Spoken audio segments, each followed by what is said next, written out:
Saudi আরবে 2 দিনের সফর শেষে স্থানীয় সময় বুধবার মধ্যপ্রাচ্যের আরেক দেশ কাতারে পৌঁছান মার্কিন প্রেসিডেন্ট ডোনাল্ড ট্রাম্প। সেখানে তাকে রাজকীয় অভ্যর্থনা জানান দেশটির আমির Sheikh Tamim bin Hamad Al Thani. এরপর দোহায় দ্বিপক্ষীয় বৈঠকে বসেন দুই নেতা। এ সময় ভূরাজনৈতিক নানা বিষয়ে আলোচনা করেন তারা।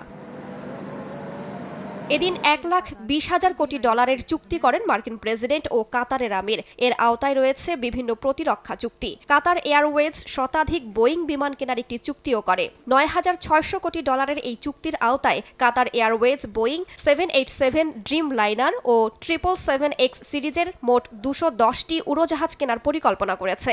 এর আগে 160টি উড়োজাহাজের কথা বললেও পরে হোয়াইট হাউসের পক্ষ থেকে সে সংখ্যা আরও বাড়ানো হয়। এছাড়া কাতারের আল উদিদ বিমান ঘাঁটি এবং অন্য আকাশ প্রতিরক্ষা সক্ষমতায় $3,800 কোটি বিনিয়োগের একটি ইচ্ছাপত্র স্বাক্ষরিত হয়েছে।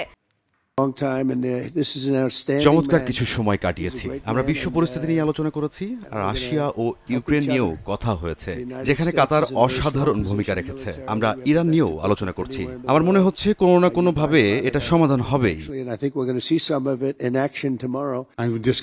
চুক্তি স্বাক্ষরের পর দুই দেশের সম্পর্ক এখন অন্যত্র মাত্রায় পৌঁছেছে। এই ঐতিহাসিক সফরের জন্য মার্কিন প্রেসিডেন্টকে ধন্যবাদ। পরে লুসাইল শহরে কাতারের আমিরের আমন্ত্রণে রাষ্ট্রীয় নৈশভোজে অংশ নেন মার্কিন প্রেসিডেন্ট। সেখানেও তিনি ইরানের সঙ্গে পরমাণু বৈঠক নিয়ে কথা বলেন। আশা প্রকাশ করেন কাতারের সহায়তায় দেশটির সঙ্গে একটি চুক্তিতে পৌঁছানো যাবে। কাতার সফরে গিয়ে সিরিয়ার প্রেসিডেন্ট আহমেদ আল শারার সঙ্গেও দেখা করেন মার্কিন প্রেসিডেন্ট। সিরিয়ার ওপর থেকে সব ধরনের নিষেধাজ্ঞা তুলে নেওয়ার কথা বলেন ট্রাম্প। তার এই ঘোষণাকে ঐতিহাসিক ও অত্যন্ত সাহসী সিদ্ধান্ত বলে উল্লেখ করেন আল শারা। রাইসা জান্নাত, সময় সংবাদ।